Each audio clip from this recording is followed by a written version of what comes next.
ዛሬ ድራፍት ማሽን ላስተካክል ነው። ጥገናውን ከመጀመሬ በፊት ስለ ድራፍት ማሽን ውስብስብነት ምን ያህል ታውቃላችሁ? ድራፍት የሚቀዘቅዘው በዚህ በምታዩት ማሽን ነው። እንዴት ነው የሚቀዘቅዘው? እዚህ ውስጥ ውሃ ይሞላበታል። ይሄ ውሃውን በጣም ያቀዘቅዘዋል። ይሄ መሃል ላይ ባለው ብረት ውስጥ ደግሞ ድራፍቱ በዛ ውስጥ አልፎ ወደ መቅጃው ሲወጣ ያኔ ቀዝቅዞ ይወጣል። ውሃ አልተሞላበትም እንጂ እዚህ ውስጥ ውሃ ይሞላል። ይሄ ነጫጩ በረዶ ነው ማቀዝቀዣው። ይሄ ነጩ መሃል ላይ ያለው ብረት ነገር ደግሞ ድራፍቱ የሚያልፍበት ቱቦ ነው ማለት ነው። እና እዚህ ጋር የሆነው ምንድነው? ማሽኑ ኮምፕረሰሩን የተቃጠለው። ይሄ ኮምፕረሰር ለሱ ያስመጣውለት ነው።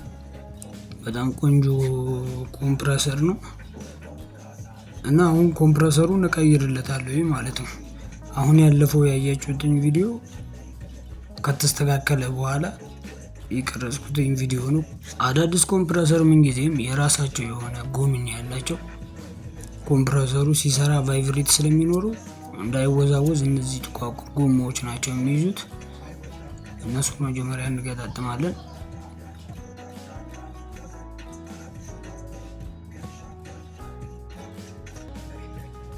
አሁን ቀጥዬ ማሽኑን እፈተዋለሁ። አብዛኛው በሪቢት ነው የተመታው። ማሽኖቹ ተሰርተው ሲያበቁ ዳርና ዳር የተወሰኑ ብሎኖች ናቸው። ሌላው በሪቢት ነው የሚመታው። ያ ሪቢት ደግሞ የግዴታ መፈልቀቅ አለበት፣ ካለበለዚያ ለመበየድ አይመችም። ኮምፕረሰሩን አስገብቶ አይደለም ለመበየድ በቃ የእግሮቹን ብሎን ለመፍታት አይመችም። ኮምፕረሰሩ መሃል ላይ ያለው እና የግድ ለመበየድ ስለማይመች ሪቢቱን መፈልቀቅ ሊኖርበት ነው ማለት ነው። እና ሪቢቱን ለመፈልቀቅ ደግሞ ድሪል እና ፑንታ እንጠቀማለን። ሪቢቷን ፈልቅቆ እንዲያወጣልን በመብሻ ማለት ነው። እንደዛ ነው የምጠቀመው። ኮምፕረሰሩ የራሱ ውስብስብ ነው የሚጠቀሙ። እንዲህ ኤሌክትሪክ ሲስተሙ ወደ ፋንም ይሄዳል፣ ወደ አምፖል አለ፣ ወደ ላይ ወደ መበተኛ አለች፣ ደግሞ በረዶ መበተኛ ዲናሞ አለች። ወደዛ የሚሄድ ገመድ አለ፣ ቀጥታ ለራሱ ለኮምፕረሰሩ የሚሰጥ አለ። እነዚህ ሁሉ ገመዶች ከሞተር ላይ ነው እየተነሱ የሚወጡት። እኔ ግን በሌላ ስታይል ነው የምሰራቸው። ምክንያቱም ይሄ ዩኒቨርሳሉ አዲሱ ኮምፕረሰር እንደዚህ አይነት ኮተት ምናምን ለመያዣ ቦታ ስለሌለው ማለት ነው። በነገራችን ላይ አብዛኞቻችሁ አዳዲስ ሰዎች የኔን ቪዲዮ ለመጀመሪያ ጊዜ የምታዩ ሰዎች ካላችሁ ላይክ እና ሰብስክራይብ ብታደርጉት ጥሩ ነው። ምክንያቱም በቤታችን የሚገኙ ኤሌክትሮኒክስ እቃዎችን አሰራራቸው ሙሉ ቪዲዮ ብዙም የተለመደ አይደለም ኢትዮጵያ ውስጥ ለማየት። ብዙም ጊዜ እኛ ራሳችን የሚያስቸግረን ነገር ሲኖር የህንዶችን ቪዲዮ ነው የምናየው። ለባለሙያዎችም ለባለቃም ያው ይጠቅማሉ ብለን ያስብነውን የምናውቃትን ነገር ሼር ብንደራረግ ሙሉ ለሙሉ የስራው ሂደት በቃ ነጥቦችን እያንዳንዱን ነገር ስለማጋራችሁ ያው ጠቃሚ መረጃ እንዲደርሳችሁ ለወደፊት ላይክ እና ሰብስክራይብ አድርጉት። እና በዚህ አጋጣሚ ባለሙያዎችም ካላችሁ ይሄን የምታዩት እንደ ኢትዮጵያ የምናውቃትን ትንሽ ነገር ሼር ብንደራረግ መልካም ነገር ይመስለኛል።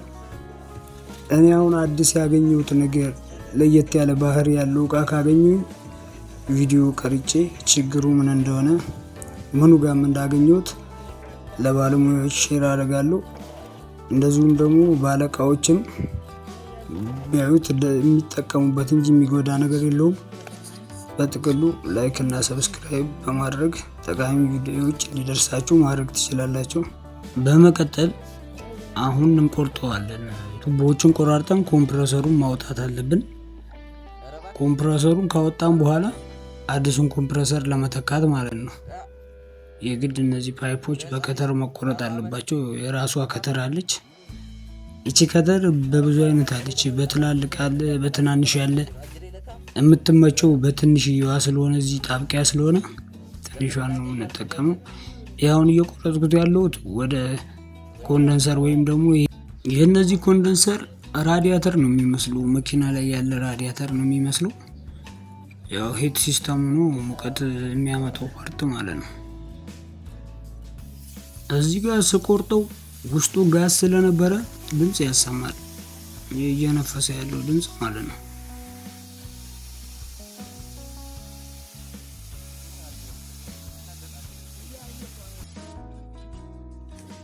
ቆራርጬ ከጨረስኩኝ በኋላ አሁን ወደ ቀጣዩ ስራ ያልፋለሁ ማለት ነው። ቀጣዩ ስራ የሚሆነው ምንድነው? ኤሌክትሪክ ሲስተሙን መዘርጋት ነው። ኤሌክትሪክ ሲስተሙን መዘርጋት አለብኝ።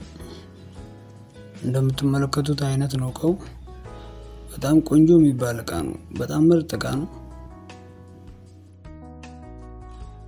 አሁን ኤሌክትሪክ ሲስተሙን የራሱን ሞተር አውጥቼ ኤሌክትሪክ ሲስተሙን መዘርጋት አለብኝ። ነፍ ኤሌክትሪክ ነው ያለው። ይሄ እንደምታዩት እዚህ ጋር ዝም ብዬ ንቅልቅል ነው ማረገው።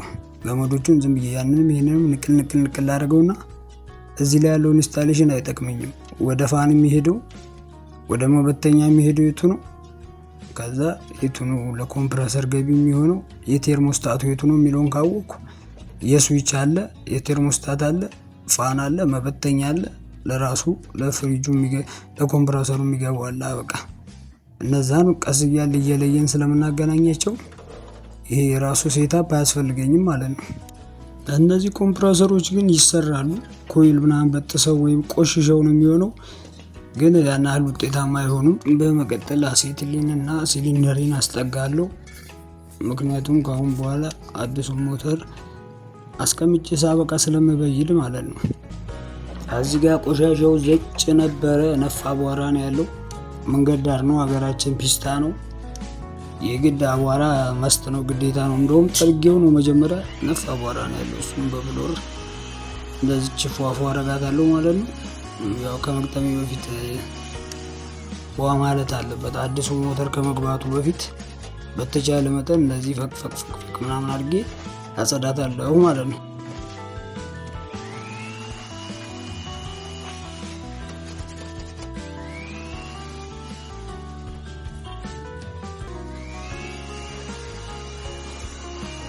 እዚህ አካባቢ ነፋ አቧራ፣ እዚህ ጋር ያለው አቧራ በቃ በጣም ምርጥ፣ በጣም ብዙ አቧራ ነው።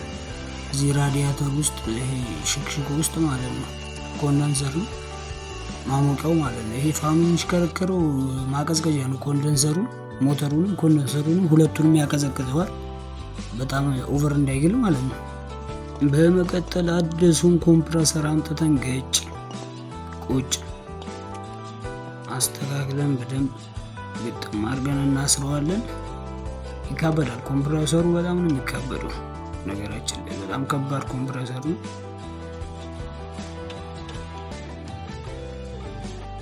እዚች ጋር እቺ የምከታት ብረት ጥቅሟ ምንድነው? ጎሚኒው ላስቲክ ነው። ቅድም ቫይብሬት ሲያደርግ እንዳይረብሽ እንዳይጮህ ያልኳችሁ ላስቲክ ጥቁሩ እሱ በብሎን ስታሰር በጣም ሲጠብቅ ሊጨፈለቅ ስለሚችል እንዳይጨፈለቅ ማገጃ ነች እቺ ማለት ነው። ብረቷ ትገባለች፣ ግጥም ተደርጎ ሲታሰር ሲጠብቅ ብረቷ ላይ ሲደርስ ይቆማል ብሎኑ። ከዛም በኋላ ፍሪጁ እንደፈለገ ሲሰራ ቫይብሬት ቢያደርግ የመንገጫገጭ ድምፅ አያመጣም ማለት ነው።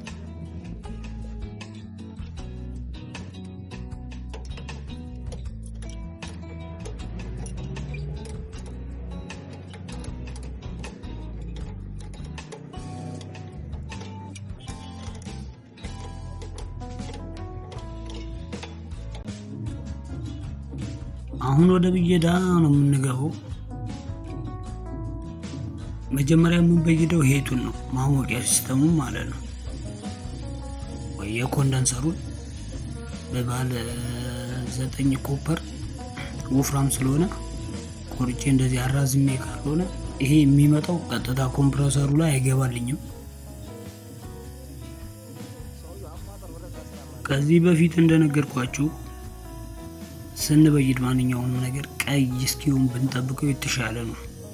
ሞቆ ቀይ ሲሆን የዛን ሰዓት ሊዱን ስናስነካው በቀላሉ በደንብ የመያዝ እድል አለው የምንበይደው ፓርት ማለት ነው።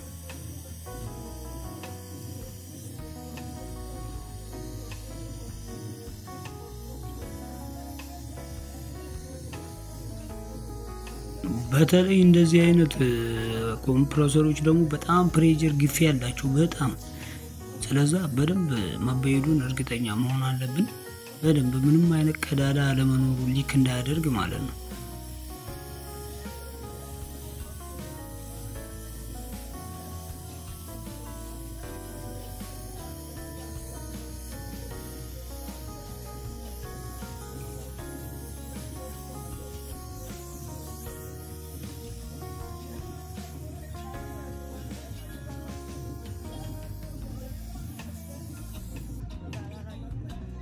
ይሄ ሁለቱ ገመድ ስዊች ገብቶ ከስዊች ደግሞ ቴርሞስታት ገብቶ የሚወጣ ነው።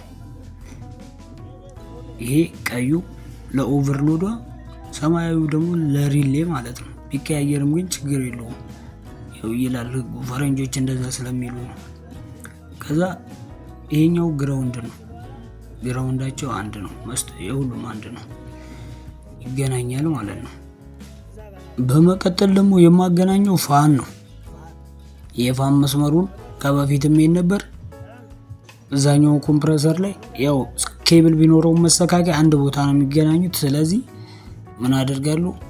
ቀዩን ልጬ ቀዩን የፋኑን ገመድ ሰማያዊውንም እንደዛው ያው ዳይሬክት ማገናኘት ማለት ነው። እዚሁ ላይ እለጥና አገናኘዋለሁ በቀላል መንገድ ማለት ነው። ምክንያቱም ያን ኮኔክተሩን ኮኔክት ለማድረግ ብዙ ኮተት አለው። በደንብ መያዣም ስለማይኖረው እነዚህ ዩኒቨርሳሎቹ በትክክል ልክክ ብሎ አይገባም። ወድቆ ማሳ ሊያደርግም ስለሚችል ማለት ነው። ይሄ ደግሞ ቀጥታ ኤሲ ኤሌክትሪክ ስለሆነ ማሳ ካደረገ ነው በቃ። ልክ በዚህ መልኩ እንደምታዩት እናገናኛለን፣ እንጠመጥመዋለን ማለት ነው። እናሸርበውና ስንጨርስ በላስትሮ እናሽገዋለን ማለት ነው። ግጥም አድርገን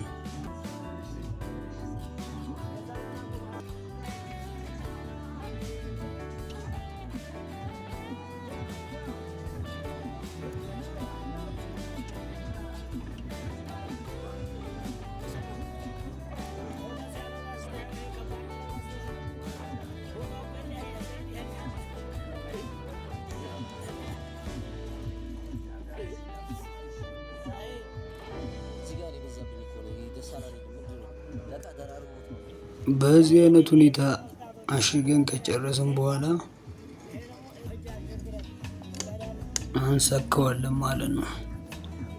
ሪሌው ላይ እና ኦቨርሎዱ ላይ እንሰካዋለን። ፋኑም ይሰራል፣ ስዊችም ይሰራል፣ ቴርሞስታትም ይሰራል ማለት ነው።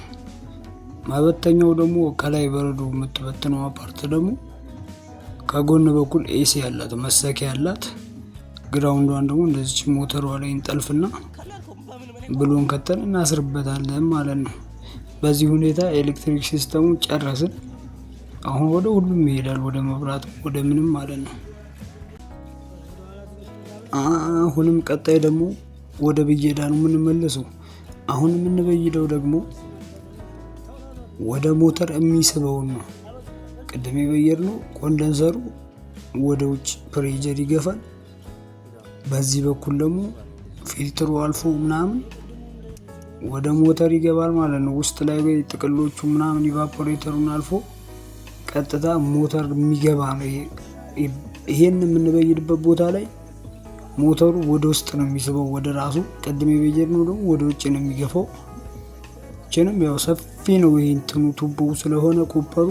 እችን ደግሞ በቀጭን በባለ 6 ኮፐር በይደን ስናበቃ እችን ቀጠን ስለምትል ኮምፕረሰር ውስጥ ትገባልናለች። በዚህ አይነት ሁኔታ በይደዋለን ማለት ነው። ቅድም እንደነገርኳችሁ በጣም እስኪግል ማሞቅ አለብን። ኮፐር ብዙም ጥንካሬ ስለሌለው እንዳይበሳም እየተጠነቀቅም ማለት ነው። ዝም ብሎ ማጋል ሳይሆን እንዳይበሳ ሞቅ ሲል ከላዩ ላይ ለቀቅ እያደረግን ራቅ እያደረግን በደንብ እንበይደዋለን ማለት ነው።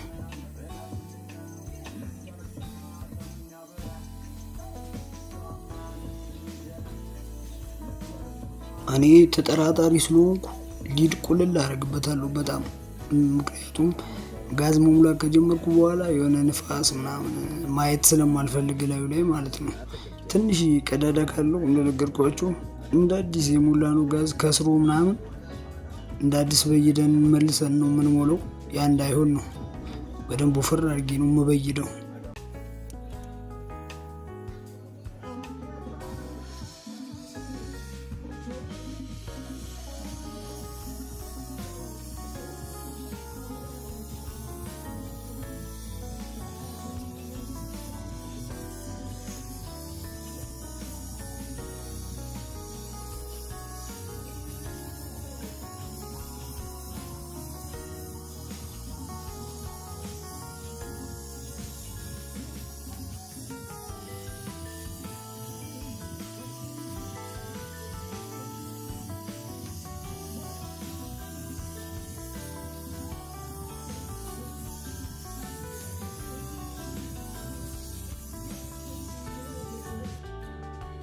በቀጣይ ደግሞ ቻርጅ ቫልቭ ጋዝ የምንሞላባትን እንበይዳለን። እቺን ምላሷን ቀስ ብለን እቺን የቫልቩን ምላስ ማውጣት አለብን መጀመሪያ። ካለበለዚያ ውስጥ አድርገን ስንበይድ ትቀልጣለች፣ ጎሚኒዋ ይቀልጣል። ያ ማለት ጋዙ ከተሞላ በኋላ ጌጁ ሲነቀል መልሶ ሊነፍስ ስለሚችል የግድ እሷን ማውጣት አለብን። በዚህ አይነት ሁኔታ እሷን አውጥተን ነው መንበይደው። በነገራችን ላይ እዚህ ቪዲዮ ላይ ሁሉንም ነገር እዚህ ጋር የምትመለከቷቸውን እያንዳንዷን ሁሏንም የማሳያችሁ ምናልባት አስተማሪ ከሆነ ከጠቀማችሁ ብዬ ነው። በእርግጥ ቪዲዮው ሊረዝምባችሁ ይችላል። አንዳንድ ቪዲዮዎች ላይ ብዙ ጊዜ ሳይ አንዳንድ ባለሙያዎች የሆነ ቪዲዮ ሲለቁ የሆነ ነገር ያመጣሉ፣ ስክት ያደርጋል፣ ሲበይድ አይታይም፣ በየደ አበቃ ምናምን በዚህ አይነት ሁኔታ ሰርተናታል ይላል። እንደዛ ሳይሆን ምን ያክል እንደሚያዳግት፣ እንዴት እንደሚሰራ፣ እንዴት እንደሚበየድ ሙሉ ቪዲዮውን ነው እየቀረጽኩላችሁ። ቢረዝምም እንግዲህ ያው አስተማሪ ይሆናል ብዬ ስላሰብኩ ነው።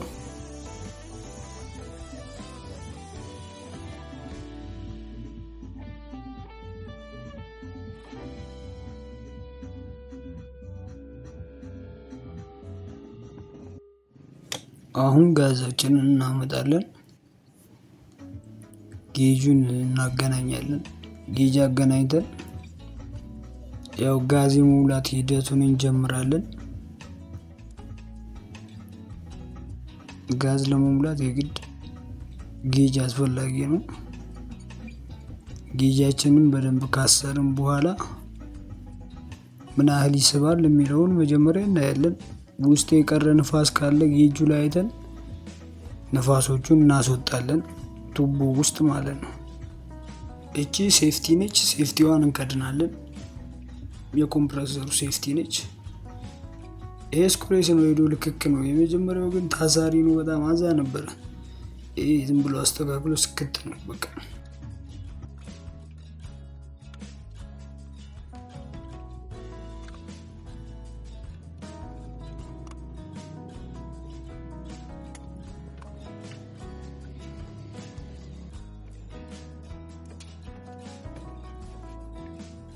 እዚህ ጋር ምርጥ ስቃይ ያለ ማስተንፈሻ ውስጥ ላይ ኮፐሮች ውስጥ ያሉ ንፋሶች ስላሉ እነሱ ካልወጡ የጋዝ ቦታ ይይዛሉ።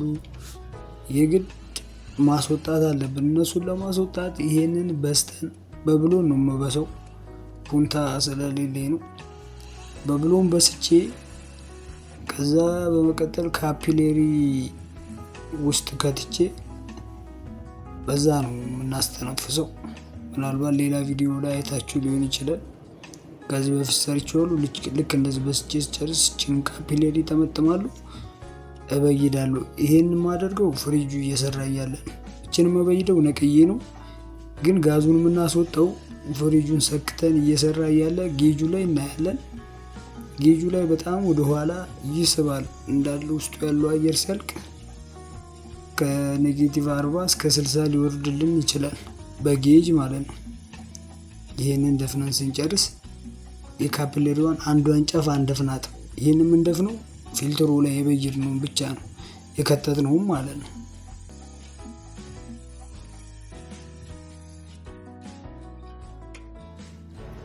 ቀጥዬ ፍሪጁን ስሰካው ጌጁ ላይ እየታያችሁ ከሆነ ወደ ኋላ እየተመለሰ ነው። ይታያል። በደንብ የሚታይ ከሆነ ወደ ኋላ እየተመለሰ ነው። አሁን ውስጡ ያሉ ንፋሶች እየወጡ ነው ማለት ነው። ጋዝም ሊሆን ይችላል የቀረ የቀድሙ ንፋስም በሞተር በኩል የሳበው ሊሆን ይችላል። በዛች በካፒሌሩ አሁን ፊልትሩ ላይ በበየድኩት ቦታ ላይ እየወጣ ነው። ወደ ኋላ ወደ ኔጌቲቭ እየተመለሰ ነው ማለት ነው። በመቀጠል ቪዲዮ እንዳይረዝም አጠር አድርጌው ጋዙን ሰጥቼዋለሁኝ። ጋዝ ሰጥቼው ከታች እንደምታዩት ነጭ ነገር እያመጣ ነው። ይታይ እንደሆነ ከታች በረዶ ነው። ጋዝ መሙላት ጀምሬ ከ30 ምናምን ደቂቃ በኋላ ነው። ይሄ ቪዲዮ በጣም እንዳይረዝም በሚል አሳጥሬው ነው ሂደቱን ሌላ ቪዲዮ ላይ ጋዝ እንዴት እንደምሞላ ስላሳየሁ እና በዚህ በነጩ በኩል ነጭ መሃል ላይ ባሉ ብረት በኩል ድራፍቱ አንዱ ጫፍ ኦክሲጅን አንዱ ጫፍ ድራፍት ላይ ተሰክቶ ኦክሲጅን ሲገፋው በዚህ ውስጥ ነው ድራፍቱ የሚተላለፈው እና ይሄ ውሃ ተሞልቶበት እዚህ ኮፐሩ ቀዩ ድረስ ውሃ ይሞላበታል። ውሃው በደንብ በረዶ እስከሚሰራ ድረስ ይጠበቃል። ካለበለዚያ አይቀዳም። አረፋ ነው የሚያደርገው ድራፍቱን። ውሃ ስለሌለኝ ነው እዛው ራሳቸው ሞልተው ያዩታል። ይሄን ያህል ይሞላል ውሃው እስከ ላይ ድረስ። በዚህ አይነት ሁኔታ በዚች በቀጭኑ ቱቦ ውስጥ ሲያልፍ ያ የቀዘቀዘው ውሃ ነው ማለት ነው ድራፍቱን የሚያቀዘቅዘው።